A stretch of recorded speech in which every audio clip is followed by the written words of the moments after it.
He choked on blood before his intestines reached his throat. First, a piece of his tongue got stuck in his throat, half dry, dark, cut out the day before. They shoved it back in as a reminder. Then, when the skin on his stomach cracked from the belt being tied too tightly, what had once been the king's entrails came out. It didn't happen in a minute. He suffocated for a long time, without words, without screams, with only one eye watching those standing at the foot of the throne. It all began long before that, long before in the understanding of chroniclers, who considered death a consequence rather than a process. But in reality, death began in March, when King Lothar III of the Hanseatic dynasty was unable to get out of bed on his own for the first time. Valet Philippe noted in his report, "His Majesty complains of cold feet and pain in his groin. He asks for more vinegar and less light." Even then, the royal physician, Gautier, insisted on cleansing the intestines twice a day with a decoction of wormwood and goat fat. But the inflammation did not go away. The king was losing fluid. His skin turned pale. His eyes began to sink like those of a corpse. The report said, "His face is drawn, his pupils are unresponsive, his urination is scanty and foul-smelling." Meanwhile, the court went on as if nothing had happened. The chancellor continued his meetings. The hunt was not cancelled, and the ball on St. Eligius's day was held with dancing and new wine. Only the king's chambers grew darker and darker. The windows were covered with cloth, and the doors were kept closed. Those who entered did not linger. The air had become thick, and the smell was like rotting rags after a flood.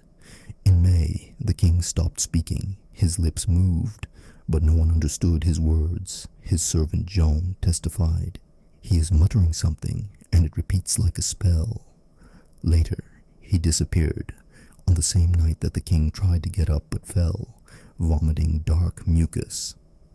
Military reports from the front told of defeats. Rebellions broke out in Languedoc. The Duke of Artois did not appear at the council. Catholics blamed the reformers blamed the Spaniards, and the Spaniards blamed everyone. But the king could no longer hear anything. He stared at the ceiling and chewed his lip until it bled. When it cracked, no one noticed. Only the bandage on his pillow became dark. A few days later, his lip fell off in pieces. It was hidden under the pillow. The physician Gautier wrote in a confidential report, "Pus is coming out through the pores, especially in the abdomen and armpits. It is dangerous to touch. The tissue is destroyed. Only a sticky mass remains." He asked permission to apply resin, but the archbishop refused. Then secret procedures began. Smoked knives, bandages with vinegar, and iron spoons were brought into the chambers. The king's boils were lanced. Once, something gray came out of his stomach. This was not recorded. The physician only mentioned discharge not corresponding to physiology. In June, the king began to moan, without words, without meaning. At night, sounds could be heard coming from the room, as if flesh were being torn apart. Once, a guard named Pierre broke down the door and entered. He was later found in the stable, in the manure, with his eyes gouged out. He only managed to shout, "He's looking and smiling." The king was then wrapped in a blanket. His eyes were indeed open, but his face did not move. Perhaps he had been dead for a long time, but the body was still smoldering. When a priest entered the room a week later to sprinkle the body with holy water, he came out with burns on his hands. The wine, he said, boiled in the cup. This was considered fiction, but the gates to the west wing, where the king lay, were closed. Access was restricted. The servants were replaced. Only 2 people were allowed in, a silent boy with an urn, and an elderly woman from the Leton family, who was given the name Guardian. They did not speak. They only took out rags and burned them in the courtyard. Rumors spread. One of the chancellors said in a letter, "If His Majesty's body does not burn, it will consume everything it touches." Panic broke out in the capital. People said that the king was rotting because he had broken his oath, that he had eaten the flesh of a baby, that worms were crawling under his skin. alive and glowing. One servant claimed to have seen the skin peel away from his stomach, revealing something that moved like a rat. He was executed the next morning. By midsummer, the remains of the king's skin began to peel away. Beneath it was slime, and in some places, nothing but emptiness. When they tried to lift him up, his back crunched like dry bread. His bones fell apart. His bed had to be replaced. The old one was burned along with the floor. Meanwhile, the assembly of nobles began to discuss abdication, but the question was not raised openly. No one knew whether he was alive or dead. Some said he had died in May. Others said that evil lived in him. Still others said that he was immortal and punished by God.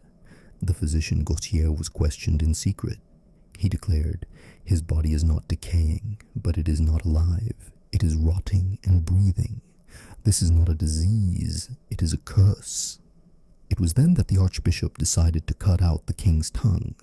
The official reason was to stop the cursed words that he allegedly whispered at night.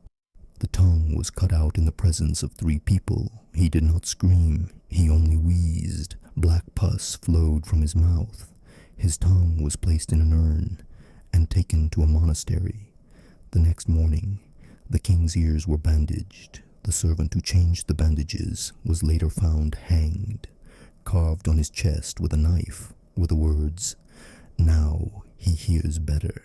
In the second week after the tongue and ears were cut off, the body began to smell different, no longer like meat forgotten in the sun, but like rotten wool soaked in pus. The doctors who were allowed to examine the body insisted that this smell is not from a dead person, but from something between states. The reports used words such as damp walls, blackened tapestries, and droplets on the inside of the windows. One of the chaplains claimed to have seen thread-like clumps resembling slime falling from the ceiling. The king's flesh lost its shape more and more every day.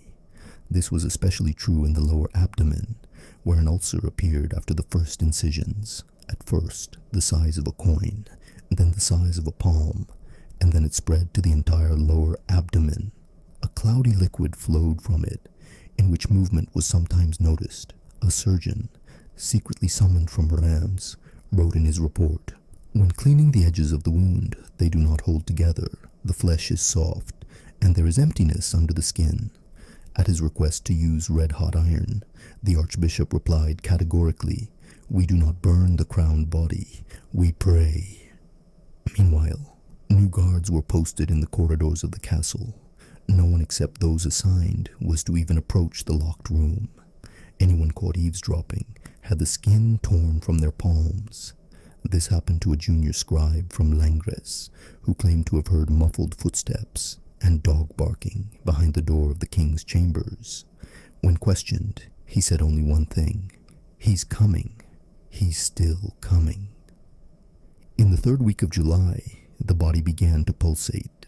The surface of the thigh, where the skin had come off a month earlier, was covered with brown swellings. White larvae emerged from them by the dozens. Some remained on the sheets. Others disappeared into cracks in the floor.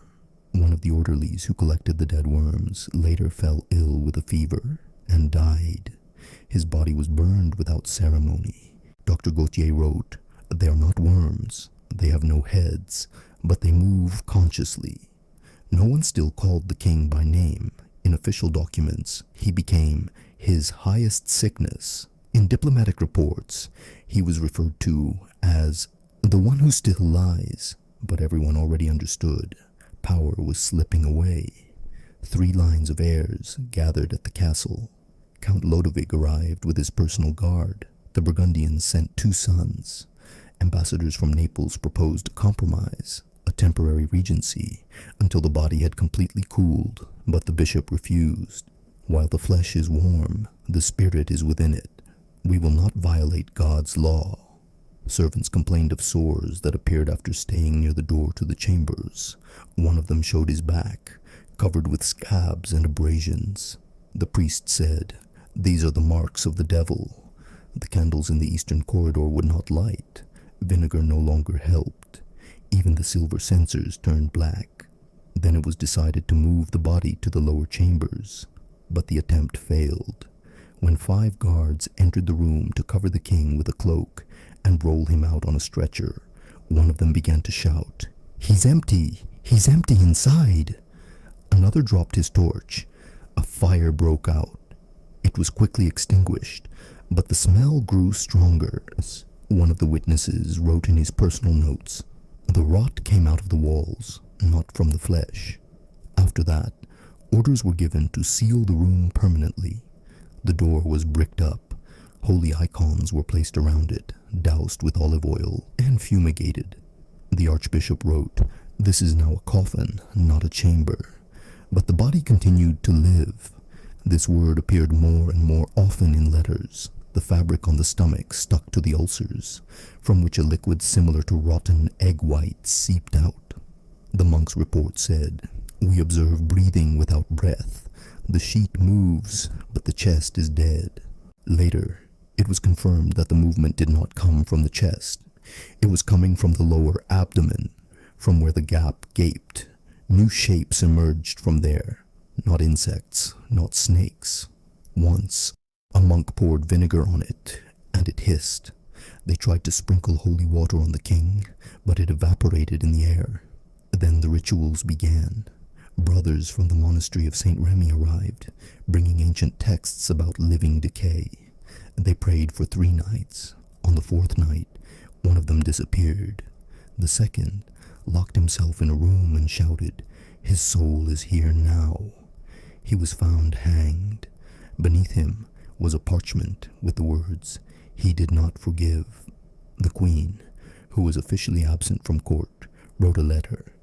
"I forbid anyone to touch the body without my permission. Otherwise, blood will be shed on all." This was interpreted as a threat. One of the dukes demanded that the death be officially recognized. The chancellor refused, but secret records already stated, "He is dead. We are just afraid to say it." The last days of July were the culmination. Steam rose from under the door. The stone on the floor cracked. A servant standing nearby died of suffocation. Dr. Gautier was found in the library with a knife in his eye. A note was left on his desk. His intestines are no longer inside him. This had the desired effect. A secret council was convened. All members were without their wives, servants, or candles. There was only 1 lantern and 5 witnesses. It was decided there and then to destroy the body. At first, it seemed that the body had disappeared. When the servants opened the sealed door and entered the room, there was no stench, no remains of flesh. The sheets hung on crooked nails. The light of the lantern flickered, and only in the center of the bed was there a deep dent. Dr. Morio wrote, "The fabric is damp but empty. Everything around it seems to have absorbed the liquid, but the body has left no trace." He was wrong. The stretcher brought in to carry away the remains was propped up with boards so that it did not touch the bed. The officers called to carry the body out stood silently in the doorway. None of them approached. Only when threatened with execution did 2 of them step onto the threshold. One fell immediately, hitting his temple on the stone. The second turned pale, took 2 steps, and lost consciousness. He was taken to the monastery of St. Clair, where he soon died. His tongue was pulled out of his mouth. It was blackened and cracked. The abbess's report stated, "The word from his lips should not have been spoken." Then they ordered the bed to be sewn up like a shroud. The sheets were rolled up like a sack, tied with ropes, and covered with the coat of arms of the royal dynasty. All this was placed in a cedar coffin, covered with a layer of wax, and sealed with the archbishop's seal. But even after that, moisture seeped out from under the lid. Dr. Ferran declared, "This is not dead sweat. It is a secretion from a living body." For these words, he was expelled from the council. The coffin was lowered into a stone pit in the chapel of St. George. As it was being lowered, a sound was heard, not the creaking of wood, but as if something was moving inside. Then they ordered the pit to be filled with lime. A day later, the stone cracked. A monk who came to pray saw a drop of mucus on the crack. The next morning, it was gone, but 3 days later, he was found standing by the wall, scratching the stone with his fingernails. Above the scratches, the words, "I can hear him calling," were written. There was a commotion in the palace. All the windows in the east wing were sealed. The rooms were given over to the monastery. A chapel was built in the castle garden for the silent ones. Those who had been on duty in the chambers at least once were transferred there. Almost all of them later lost their speech. One of them wrote on a clay tablet, "He does not speak with words. He speaks through the flesh." Meanwhile, the heirs gathered for a secret meeting. Count Lodewijk, Duke de Montfort, and 2 Neapolitans agreed. The throne was empty, but to admit this would mean inviting a massacre. Therefore, the following wording was chosen. The supreme will temporarily resides outside the flesh. The regency was entrusted to the Council of Four. The royal printer was ordered to replace the monarch's name in official documents with a symbol, a cross, and 3 dots. Historians would later write, "For the first time since the plague, power became faceless." Rumors spread throughout the capital. It was said that the body had not been buried, that it lay in a hall under a stone, that moss was growing out of the walls, and that moans could be heard from the basement. At the convent of St. Catherine, the Mother Superior ordered morning prayers to be read twice, one for the living, the second to pacify those who remain. Tongue-tied people appeared in the neighborhoods. A herb merchant reported that he had sold black mercury and donkey's blood to a group of unknown individuals. The next day, his shop burned down. In the palace, the disease spread among the servants. One after another, they began to complain of weakness, wet sores, and coughing. The Doctor de Saint-Lô diagnosed fever of the fat, but soon, everyone began to experience dizziness, hair loss, and a rash on their backs. These were signs of slow poisoning. The Chancellor declared that the cause was vapors from the burial stone. 2 blacksmiths were summoned to open the crack and close it again. One of them died that same night. The second fled the city, leaving behind a note, "He is still warm, and he is breathing." Expressions such as "the most terrible death," "the silent decay of the throne," and "the disgusting end of a great house" began to appear in foreign reports. The ambassadors of the Polish-Lithuanian Commonwealth refused to dine at the palace, and representatives of the papal throne demanded separate rooms away from the eastern wall. The Lion archives contained the following entry: "We do not accept food if it has been prepared under those ceilings." Meanwhile, a baby died in a shelter in the capital. His mother claimed that during the night she heard a voice calling the child by the king's name. The baby's body was taken away by monks. They did not return. The court sent an inquiry to the monastery, but no response was received. When the heat began in August, the smell came from under the stone in the chapel again. Then the archbishop convened a final council. There, at dawn, in silence, it was decided not just to seal the place, but to destroy it. A builder was summoned from Cana. In 2 weeks, he built a double wall, sealed the entrance with lead, and covered the top with iron. The words, "Not flesh, but memory," were carved on the stone. From that day on, entry to the chapel was forbidden. A rumor spread throughout the city. "If you open it, he will come out." The chancellor ordered 2 people to be executed for talking about it. But in the diary of the abbess of Saint-Germain, there was an entry. Today, during confession, one of the girls said, "He calls me by name, and her name is mine." Silence did not mean the end. 9 weeks after the chapel was sealed, the smell began to seep into the south corridor again. The candles lit in the chapel of St. Luke were going out. The stone in the masonry darkened. One of the senior monks allowed to observe the condition of the vaults described in a private letter. "The floor is wet, but there is no water." His notes were burned. 4 days later, he disappeared. His bed was empty, and mold in the shape of a human hand remained on his pillow. The last note of the court physician de Fouque, confiscated but preserved in the manuscripts of the Rouen archives, read, Flesh deprived of tongue, ears, and entrails cannot remain silent. It emits a smell, and this proves that it exists. He himself was poisoned. Doctors claimed it was herbal fever. However, before his death, he complained of a metallic taste, bloody stools, and blindness, symptoms characteristic of arsenic salts. The political crisis became public.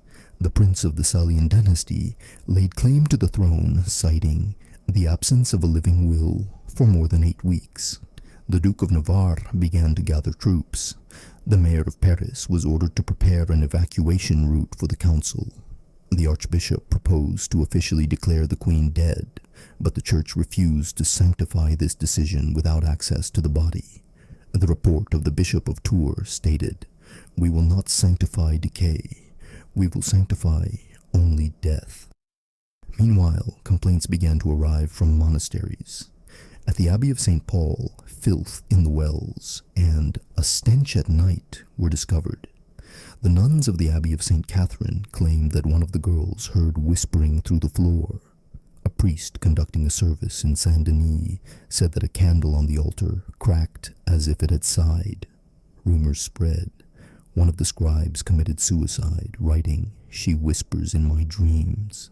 People in the city said that the curse of the dynasty was now in words, in silence, in food.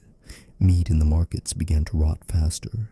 Water in barrels turned sour overnight, and children were born with spots. One herb seller fled the capital in panic, leaving a message scratched on the wall. "The fruit that was in her is now in us." On the night before St. Bartholomew's Day, the walls of the chapel began to ooze moisture. The guards claimed to hear sounds coming from inside, either breathing or footsteps. One of them went mad, the other disappeared. When the priests came in the morning to sprinkle the aisles with holy water, they were led aside. The archbishop ordered, "Do not touch, pray outside." From that day on, any mention of the queen's name was forbidden. At an emergency council meeting, it was decided to destroy the site. 2 architects were ordered to dig a tunnel under the chapel's foundations and bring it down. Frightened, they demanded a written guarantee that their souls would be saved. They were given one, on behalf of the Council of 4. Work began on the night of the 16th. On the second day, one of the workers died and another fled. On the third day, the master's tool broke and metal flew into his assistant's eye.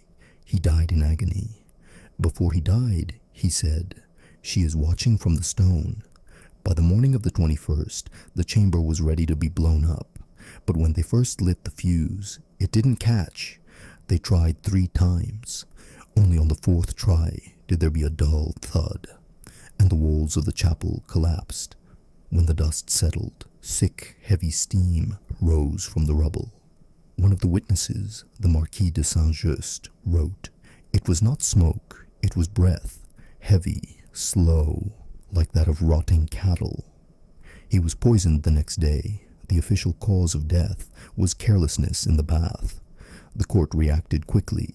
All documents relating to the body, the chapel, and the chambers were confiscated. The archives of the East Wing were closed. The servants on duty in the chapel area were ordered to leave the capital.